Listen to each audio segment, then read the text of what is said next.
کوئی اپنے رشتہ داری کی بنیاد پہ فیصلے دیتا ہے, کوئی اپنے چیمبر کی بنیاد پہ فیصلے دیتا ہے, کوئی اپنی ضرورت کے تابع فیصلے دیتا ہے. یہ کوئی طریقہ ہے؟ اس طرح چلتے ہیں ملک؟ 22 کروڑ کا یہ ملک ہے, نیوکلیئر پاور ہے, تماشا بنایا ہوا ہم نے, ایک دوسرے سے بدلے پہ بدلہ, بدلے پہ بدلہ. کتنے بدلے لینے ہم نے ایک دوسرے کے ساتھ؟ بدلہ تو پاکستان کے ساتھ لے رہے ہیں. اندازہ ہے کہ اس وقت ملک کہاں کھڑا ہے؟ ہم اپنے گھر چھوڑ آئے پار, ہم مہاجر ہو کے آئے, سب کچھ چھوڑ آئے, اچھے خاصے کھاتے پیتے لوگ تھے ہم میں سے بہت سارے, یہاں آ کے ہاتھوں پاؤں سے کام کرنا پڑا. ہم غدار ہو سکتے ہیں جنہوں نے یہ ملک بنایا ہے؟ تو فیصلہ تو ہم نے کرنا تھا کہ پاکستان کدھر جائے گا, فیصلہ کوئی اور کرتا رہا یہاں پہ.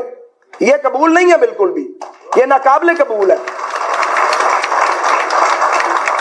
اور افسوس ہے اور تف ہے شہباز شریف ہمارے اوپر, تف ہے تم پہ کہ جو بات میاں نواز شریف کو سمجھ آ گئی تمہیں سمجھ کیوں نہیں آئی؟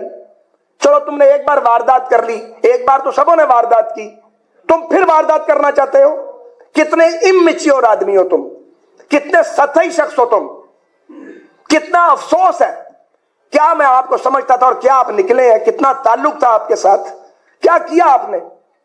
جھوٹی جھوٹ, جھوٹی جھوٹ, جھوٹی جھوٹ, گند ہی گند, اتنا گند.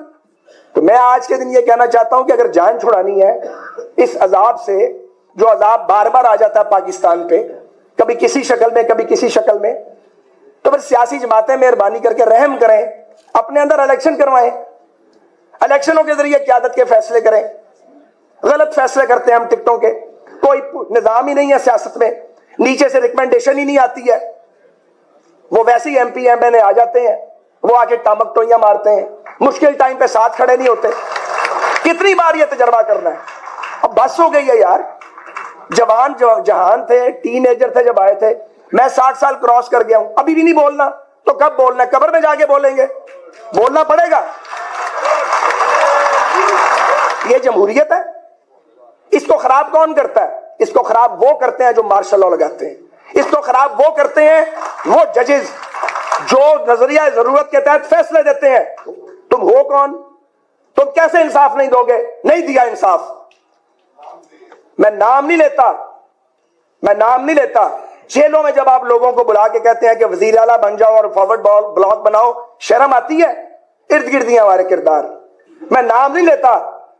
جب آپ کو پوچھیں کہ کہاں سے الیکشن لڑیں گے, آپ کہیں اپنے حلقے سے, اور آپ اس کے بعد کہیں وہ تو آپ ہار جائیں گے. آپ کو کس نے بتایا تھا کہ ہم ہار جائیں گے؟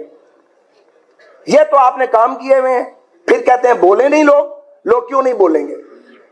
لیکن آج میں آپ کو یہ گزارش کرنا چاہ رہا ہوں, آج نہیں میں کئی دن سے یہ کہہ رہا ہوں کہ ذمہ داری اب سیاستدانوں پہ 100% پڑ گئی ہے.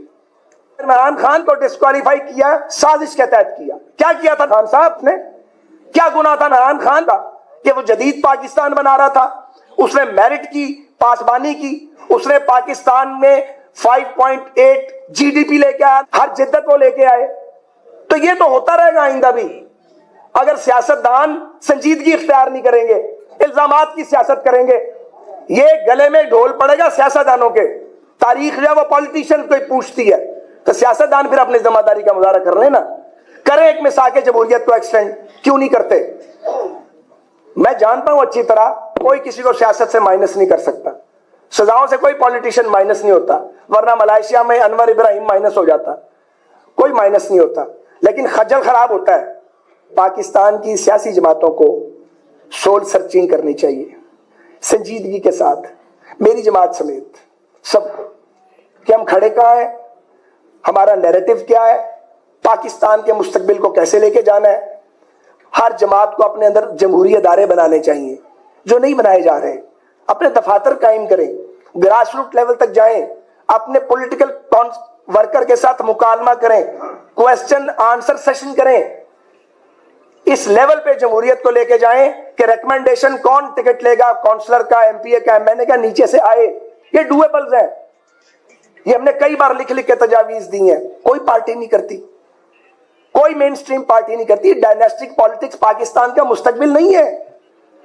اور ڈائنیسٹک پالیٹکس جو ہے یہ بھی آتی ہے مارشل لاؤں کی وجہ سے, کیونکہ جب لیڈر کو آپ جیل میں ڈال دیتے ہیں, اس کے پورے خاندان کو آپ رگڑ دیتے ہیں, ساتھ والے بھاگ جاتے ہیں, اس کے پاس کوئی راستہ ہی نہیں رہ جاتا کہ وہ اپنے قریب ترین لوگوں پر ٹرسٹ کرے اور اپنی فیملی پر ٹرسٹ کرے. کیونکہ اس کا نیریٹو لے کے پھر فیملی چلتی ہے. سو یہ گناہ بھی ان کے سارا ہے جو لیڈروں کی ڈاؤن سائزنگ کرتے ہیں.